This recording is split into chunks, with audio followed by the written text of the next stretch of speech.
سورۃ الملک پارہ نمبر 29۔ نحمدہ و نصلی علی رسولہ الکریم، اما بعد، اعوذ باللہ من الشیطان الرجیم، بسم اللہ الرحمن الرحیم۔ تبارک الذی بیدہ الملک وہو علی کل شیء قدیر،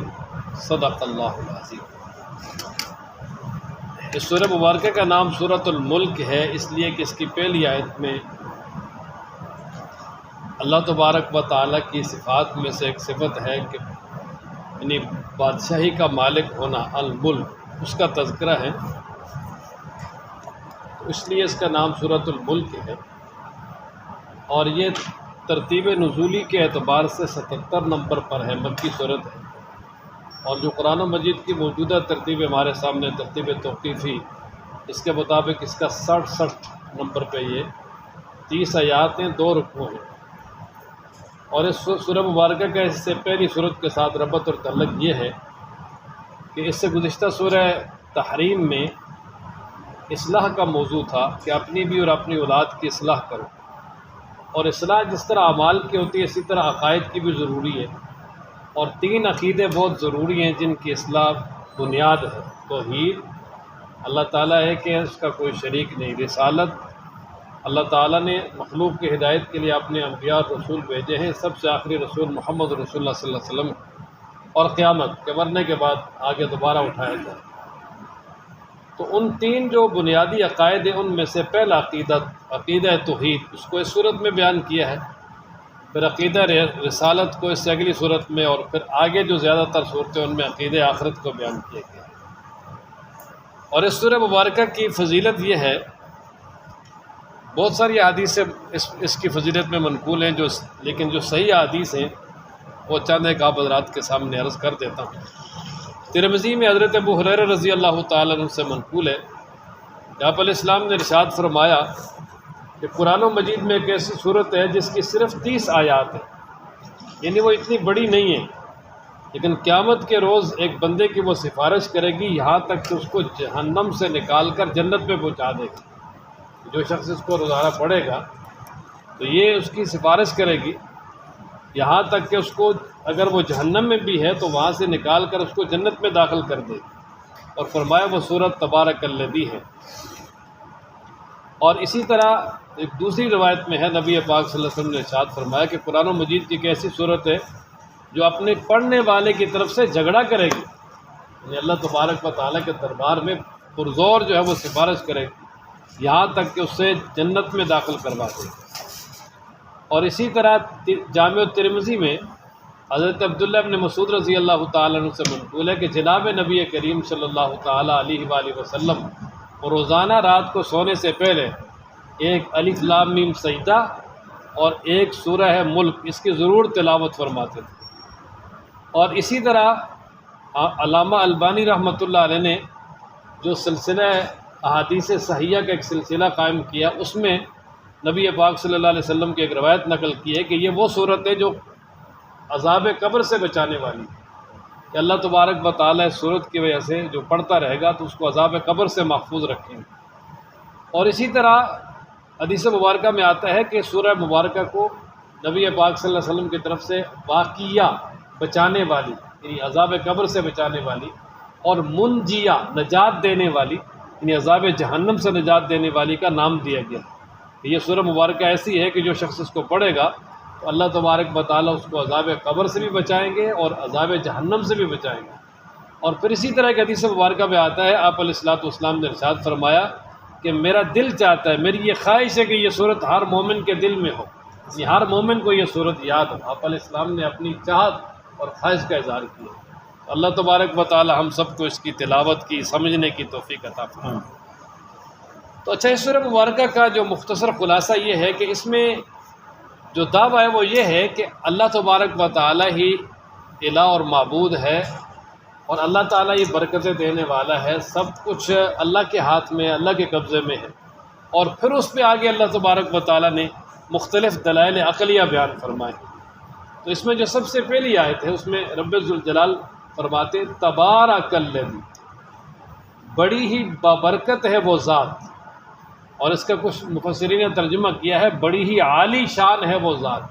یعنی اللہ تبارک و تعالیٰ کی ذات بڑی بابرکت ہے، سارے جو برکت کے خزانے ہیں وہ اس کے پاس ہیں۔ وہ ذات کے بیادی ہے الملک،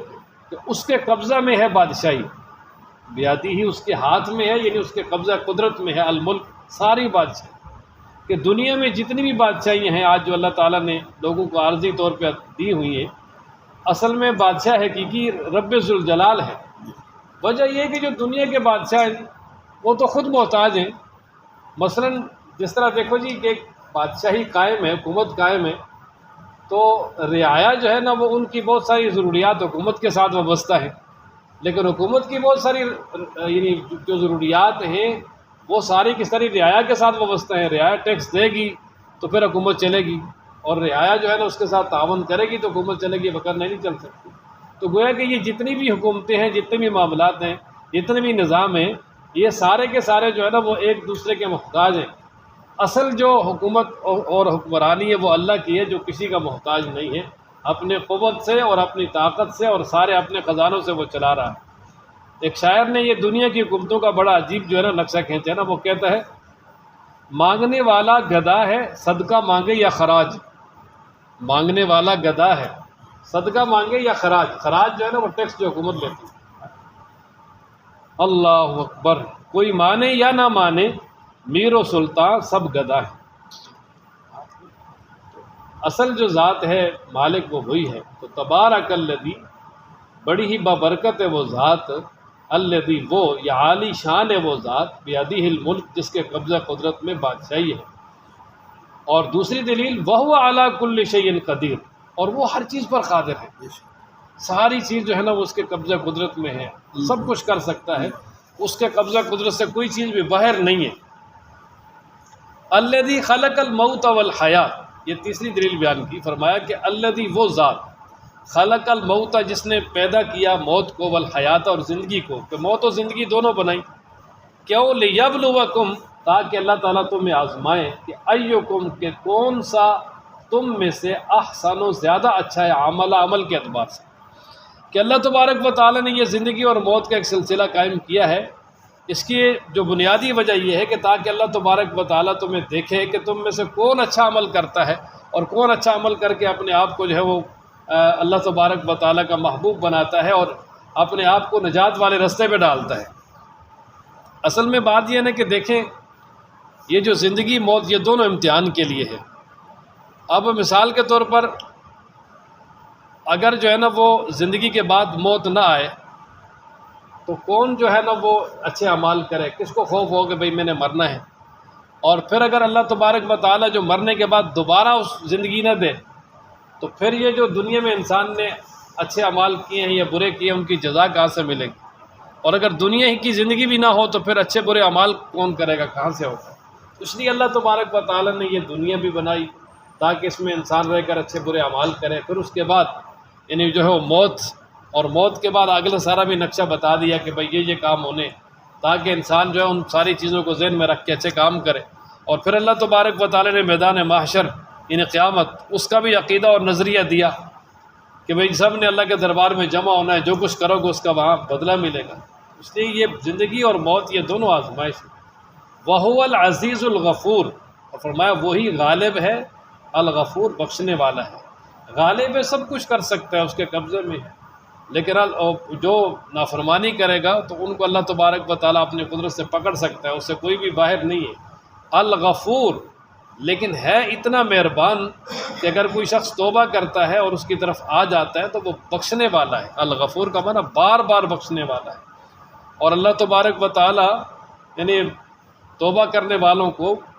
اور اسی طرح اپنی طرف رجوع کرنے والوں کو تو بار بار بخشتا ہے، بلکہ اللہ تبارک و تعالیٰ کی طرف سے تو یہ بھی اعلان ہے کہ میں چاہوں گا تو شرک کے علاوہ سارے گناہ معاف کر دوں گا۔ ان اللہ لا یغفر و یشرک بہ، اللہ تعالیٰ اپنے ساتھ شرک کو معاف نہیں کریں گے۔ وَيَغْفِرُ مَا دُونَ ذَلِكَ لِمَن يَشَاءُ، شرک کے علاوہ جتنے بھی گناہ ہیں وہ سارے کے سارے جس کے لیے چاہے گا معاف کر دیں۔ اس لیے وہ غفور ہے، غفور کا معنی ہے بار بار بخشنے والا، یہ مبالغہ ہے۔ اور پھر آگے اللہ تبارک و تعالیٰ نے اپنی وحدانیت اور قدرت پہ ایک اور دلیل بیان فرمائی، فرمایا الذی وہ ذات خلق کا جس نے پیدا کیے بنائے، سبع سماوات، 7 آسمان، طباقا اوپر نیچے، تہ بتہ، کہ اللہ تبارک و تعالی نے 7 آسمان بنائے ہیں اوپر نیچے تہ بتہ۔ اب یہ کہ ان کی کیا کیفیت ہے یہ تو اللہ تبارک و تعالی ہی جانتے ہیں، لیکن عموماً جو ہے نا وہ ایک چھت ہے، پھر اس کے اوپر دوسری منزل تیسری منزل یہ بنائی جاتی ہے۔ ان کے مقاصد میں سے ایک مقصد یہ بھی ہوتا ہے تاکہ اوپر کی تپش اور اس طرح کی چیزیں جو ہے وہ نیچے نہ آئیں۔ تو یہ اللہ تبارک و تعالی نے بھی جو 7 آسمان بنائے ہیں، اس کی ایک وجہ یہ بھی ہے کہ تاکہ جو اوپر رب ذوالجلال نے جو 7 آسمانوں سے اوپر عرش اور دیگر جو نظام ہے اس کا اثر کم از کم جو ہے وہ زمین تک پہنچے، وگرنہ اس کو برداشت کرنا زمین والوں کے جو ہے نا وہ بس کی بات نہیں ہے۔ اور دوسرا یہ کہ اللہ تبارک و تعالی نے وہ 7 آسمان بنائے ہیں، تو اس میں ایک حدیث مبارکہ میں آتا ہے کہ ایک آسمان سے دوسرے آسمان کے درمیان تک کا فاصلہ یہ 500 سال کا ہے۔ اور ویسے بھی نبی پاک صلی اللہ علیہ وسلم کی جو معراج والی حدیث ہے اس سے جو بالکل واضح ہے کہ پہلے آسمان پہ آپ علیہ السلام کے تو وہاں پر یعنی آدم علیہ السلام سے ملاقات ہوئی، دوسرے پہ گئے تو حضرت عیسیٰ علیہ السلام یحییٰ علیہ السلام سے ملاقات ہوئی، تیسرے پہ حضرت ادریس علیہ السلام سے، چوتھے پہ یوسف علیہ السلام سے، اور اسی طریقے سے آگے 5ویں پہ ہارون علیہ السلام سے، چھٹے عثمان پہ موسیٰ علیہ السلام سے، 7ویں پہ ابراہیم علیہ السلام سے۔ تو یہ 7 آسمان، تو یہ اللہ تبارک و تعالیٰ کی قدرت کاملہ ہے۔ اور اس سے پہلے یہ گزرا سورہ طلاق میں کہ جس طرح 7 آسمان ہیں اسی طرح 7 زمینیں بھی ہیں۔ ویسے تو قرآن مجید میں جا بجا آسمانوں کا تذکرہ ہے کہ 7 آسمان بنائے، 7 سماوات والارض، صرف الارض زمین کے لیے ایک ہی لفظ بولا ہے، لیکن یہ جو سورہ تحریم کی آخری آیت ہے اس میں اللہ تعالیٰ فرماتے ہیں نا اللہ الذی خلق 7 سماوات ومن الارض مثلہن، کہ اللہ نے 7 آسمان بنائے اور زمین سے بھی اسی کی مثل، یعنی اتنی زمینیں بھی ہیں۔ اور پھر ان کا صحیح حدیث سے تائید بھی ہوتی ہے کہ جناب نبی پاک کریم صلی اللہ علیہ وسلم نے ارشاد فرمایا کہ جو آدمی کسی کی زمین دبا لے گا تھوڑی سی بھی، تو اللہ تعالیٰ اس کو 7 زمینوں جو ہے وہ نیچے دسائیں گے، زمین 7 زمینوں تک اس کو زمین میں دسا دیں گے، الی 7 ارضین، 7 زمینوں تک۔ تو اس لیے اللہ تبارک و تعالیٰ نے پھر یہ آسمان بنائے، زمینیں بنائیں، اور یہ سارا رب ذوالجلال کا ایک بہت بڑا نظام ہے۔ اور پھر اللہ تعالیٰ دعوت دے رہے ہیں، اللہ تعالیٰ فرماتے ہیں ما ترا، نہیں دیکھے گا تو فی خلق الرحمن، رحمان کی بناوٹ میں، من تفاوت، کوئی خلل، کہ اللہ تبارک و تعالیٰ کی جو بناوٹ ہے، یہ جو اللہ نے آسمان بنائے ہیں ان میں کوئی کسی قسم کا خلل نہیں دیکھے گا۔ اللہ فرماتے ہیں فرج البصر، اگر پہلی بار آپ نے دیکھا ہے کوئی خلل نظر نہیں آیا تو آپ اپنی نظر کو دوبارہ لوٹائیں اور پھر توجہ کریں، پھر توجہ سے دیکھیں۔ حال کیا ترا، تو دیکھتا ہے من فطور، کوئی شگاف، کہ دوبارہ دیکھنے سے بھی تمہیں کوئی شگاف نظر آئے گا آسمانوں میں، کوئی کمی کمزوری نظر آئے گی؟ فرمایا بالکل بھی نہیں آئے گی، بلکہ آگے فرمایا ثم ارجع البصر، پھر لٹائیے اپنی نظر کو، کرتین، بار بار، یعنی بار بار آسمانوں کی طرف اپنی نظر کو لٹائیں اور دیکھیں کہ بھئی کوئی کمی ہے یا نہیں ہے۔ تو فرمایا ینقلب، پلٹ آئے گی وہ نظر، ینقلب، پلٹ آئے گی، الیک، آپ کی طرف، البصر، آپ کی نظر، خاسئن، ذلیل ہو کر، اور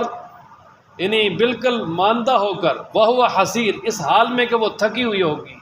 یہ ظاہر ہے بار بار آپ دیکھیں گے کہ بھئی کوئی کمی ہے آسمانوں میں یا نہیں ہے، تو بار بار دیکھنے سے ایک تو جو ہے نا وہ ناکامی ہوگی کہ کمی کوئی نظر ہے، اور دوسرا یہ کہ فرمایا بار بار دیکھ دیکھ کے تمہاری نظر تو تھک جائے گی، لیکن اللہ تبارک و تعالیٰ کی بناوٹ میں اور تخلیق میں تمہیں کسی قسم کی کمی نظر نہیں ہے۔ اور دیکھ لیں کہ اللہ تعالیٰ نے کب سے یہ آسمان بنایا ہے، اور اب جب تک اللہ تبارک و تعالیٰ قیامت نہیں قائم کریں گے یہ رہے گا، اور اسی حالت میں روزانہ رات کو دیکھو تازہ نظر آتا ہے، جگمگاتا نظر آتا ہے۔ وہ جوانی میں جس نے دیکھا، بچپن میں دیکھا، بڑھاپے میں، پھر ہمارے آباء و اجداد نے، پھر اسی حالت پہ ہے، کوئی کسی قسم کے اس میں جو ہے نا وہ کمی نہیں۔ وَلَقَدْ زَيَّنَّا السَّمَاءَ الدُّنْيَا، اب اللہ تعالیٰ نے اپنی قدرت کاملہ پہ ایک اور دلیل بیان فرمائی کہ رب ذوالجلال فرماتے ہیں کہ ہم نے یہ جو قریب کا آسمان ہے یعنی دنیا کے اوپر، اس کو ہم نے مزین کیا ہے چراغوں اور ستاروں سے۔ اب چراغوں اور ستاروں سے جو ہے نا وہ اس کو یعنی مزین کیا ہے، تو گویا یعنی ستارے جو اللہ تعالیٰ نے آسمان کے نیچے لگائے ہیں، آسمان کے نیچے پیدا کیے ہیں، پوری ستاروں کی کہکشائیں ہیں، ان کے اللہ تبارک و تعالیٰ نے اس آیت مبارکہ میں 3 فائدے بیان فرمائے۔ پہلا فائدہ وَلَقَدْ زَيَّنَّا السَّمَاءَ الدُّنْيَا،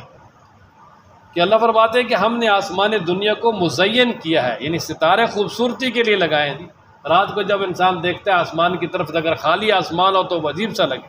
لیکن ہر طرف ٹمٹماتے چمکتے ستارے نظر آتے ہیں، تو یہ آسمان کی ایک تزئین ہے، خوبصورتی ہے۔ دوسرا فائدہ بمصابیح، یعنی چراغ، روشنی، تو یہ ستارے روشنی کے لیے بھی کام آتے ہیں، اس میں خاص طور پہ جب چاند بھی ہو اور ساتھ ستارے بھی ہوں تو رات کو جو ہے نا وہ لوگ اس سے جو ہے نا وہ ایک دھیمی سی روشنی بھی انسان کو حاصل ہو جاتی ہے۔ اور تیسرا فائدہ اس کا بیان فرمایا وَجَعَلْنَاهَا رُجُومًا لِلشَّيَاطِينِ، اللہ فرماتے ہیں کہ ہم نے شیطانوں کو مارنے کے لیے ان کو مضبوط میزائل بنایا۔ شیطانوں کو مارنے کے لیے کیا بنایا جی؟ مضبوط میزائل، رجوم، رجم، مارنا۔ اب یہ کہ اس کا کیا معاملہ ہے، تو جناب نبی کریم صلی اللہ تعالیٰ علیہ وآلہ وسلم پر جو ہے وہ جنات اسلام لائے۔ ان کا مشہور واقعہ ہے سورہ جن کا میں، کہ جب قرآن مجید کے نزول سے پہلے یہ شیاطین اوپر جاتے تھے اور فرشتوں کی باتیں سن کر نجومی اور کاہنوں کو لا کے بتاتے، پھر وہ کہ کل یہ ہونے والا ہے، فرشتے اللہ تعالیٰ کو حکم دیتے، وہ آپس میں تکرار کرتے، یہ بات کوئی ان سے آدھی وغیرہ سن کے کچھ اپنے طرف سے ملا کے کاہنوں کو بتا دیتے، پھر وہ لوگوں کو آگے بتاتے، لوگوں کے عقائد خراب ہوتے، دیکھو جی یہ نجومی تو غیب جانتے ہیں، انہوں نے کہا تھا کل یہ ہونے والا ہے تو وہ ہو گیا۔ لیکن جب قرآن و مجید کا نزول شروع ہوا تو اللہ تبارک و تعالیٰ نے شیطانوں کو اوپر جانا بند کر دی۔ اللہ تعالیٰ نے ستاروں کی ڈیوٹی لگا دی کہ بھئی شیطانوں کو مار کے بھگا دیں۔ تو اس کے بعد جب بھی کوئی شیطان اوپر جاتا، کوئی جن اوپر جاتا، تو وہ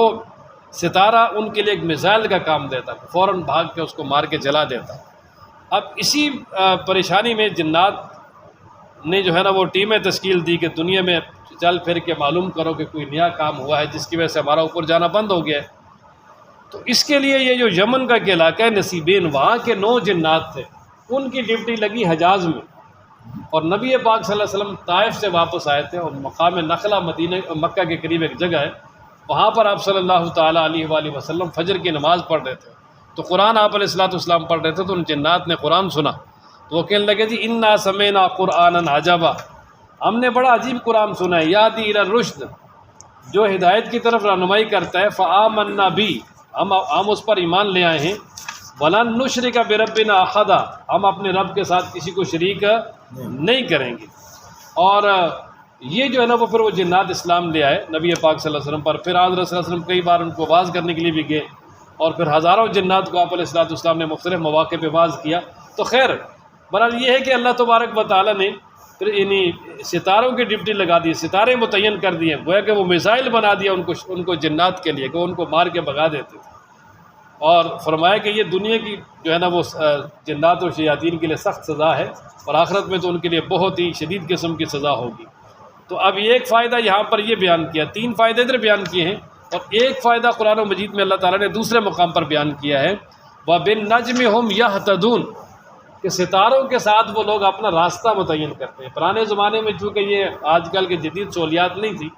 تو جنگلوں میں اور دور دراز کے علاقوں میں سفر کرنے میں، اور خاص طور پر یہ جو سمندری سفر ہے، اس میں جو ہے نا وہ ستاروں کے ذریعے رہنمائی لی جاتی تھی کہ فلاں ان کے